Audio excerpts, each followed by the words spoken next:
I was waiting for another, just wanting to get the smooth feeling of blood on another's body transfer to my own. I decided to wait in a small corner shop on a shelf, follow the first one that saw me, drive them insane, make their friends think that they've gone crazy, watch them commit suicide from loss of friends due to their craziness. No one noticed me for almost half an hour, then she came along. Female, light brown hair, bright blue eyes, very pale skin, burgundy school uniform top, black school uniform shoes, trousers, cardigan, and school bag. She looked about 13 years old. I don't know what it was about this girl.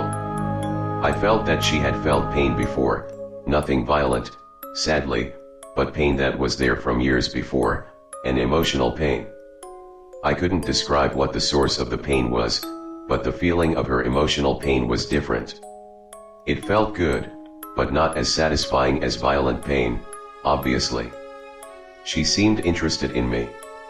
I decided that she could be useful. Well, I decided that after she picked me up off of the shelf and tried to purchase me. God, that was embarrassing. Anyway, as we walked out of the shop, I heard someone calling. Not someone I know of, mainly because I have no friends. Someone called again. Once again, someone I don't know. The girl that picked me up was calling to her friends across the road. Her friends were calling back. They had a very short conversation. From that very short conversation, I learned the girl's name, Rachel. Rachel finally got to a small field. A few swings, a slide or two. It was a place where little kids could run around and burn off some energy. I used telepathy to try and force Rachel to not return home from school. If I were to get her to go somewhere, I would be able to use telepathy again to convince her to do the killing for me. She didn't listen.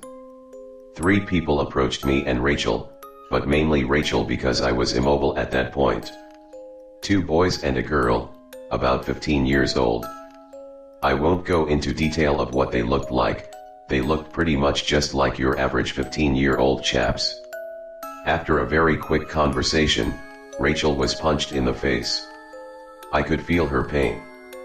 That feeling of violence was so satisfying, yet I somewhat felt like Rachel needed revenge and that I needed revenge. Using telepathy again, I wanted Rachel to return the favor. This time, she listened, but, sadly, she ignored what I said, picked herself up and walked off towards home. After entering Rachel's house, along with the girl, I realized that she would be of no use to me. That was until I got into her room. The frustrated girl was so angry that she threw me to the floor along with her bag and collapsed on her bed. I could feel how much pain she was in. She wasn't expressing it through speech, actions, or thoughts, but more through her drawings. I was dropped by the side of her bed, so I could only just see her drawing. I didn't want to move or otherwise she might have freaked out and screamed or something like that. I gave in. I wanted to see how artistic this girl was when it came to venting her feelings out through drawings. I climbed up onto her bed but she didn't notice me. She seemed to be lost in what she was drawing. The drawing was very cartoony, but as it was cartoony, it was also horrifying, well, at least to other humans who didn't feel this way at this point in time. After watching the girl draw for what seemed like forever, she looked at me, as if to say, "You can walk." I could tell by the expression on her face that she wasn't scared or even shocked, she just looked curious. I collapsed on her bed, hoping that she would just think it was her imagination. At that point for some reason, I couldn't feel what she was feeling. I had passed out. As soon as I came to, the next day had come. I don't keep track of what day it is, but before Rachel woke up, I checked her iPod Touch. It was Tuesday. A voice called to Rachel from downstairs. I collapsed again, not wanting to freak anyone out. I passed out once again. I don't know what was wrong with me, but I seemed to be losing my power. The feeling of blood on another's body slowly flow into mine was, and still is, the only thing that keeps me living. I knew I had to do something. The only choice was to kill the girl, but she was special, I didn't want to kill her.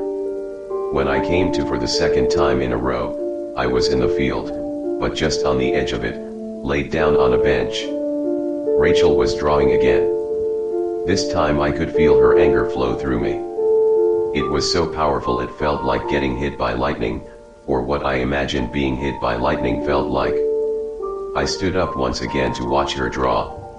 I only got a glimpse of it before I heard voices close by. They sounded like the ones from yesterday, the two 15-year-old boys and girl. Once again, I collapsed. After passing out for the third time, I awoke. I felt anger inside Rachel as the three of them laughed at her drawings. Rachel was offended, so was I. I helped Rachel out by giving her the power to set whatever the time was in the surrounding area to another time of the day. I mostly used the power to turn it to night, so I called the power night phase. I also gave Rachel the power to change her appearance. I wouldn't ask how if I were you, but let's just say that I found myself severely weak after that. It was almost instantaneous when I gave her the power to change her appearance that her eyes started to burn, literally burn. Strangely, she started to levitate afterwards. I don't remember giving her that power, but when I gave her one of the powers, I must have accidentally given her another without knowing. The only things I heard after that were forge a knife and forge a second, everything else was, I guess, muted. I only heard Rachel's voice. I can only kill when Rachel allows me to. I'm under Her Majesty's command, the Voodoo Queen's command.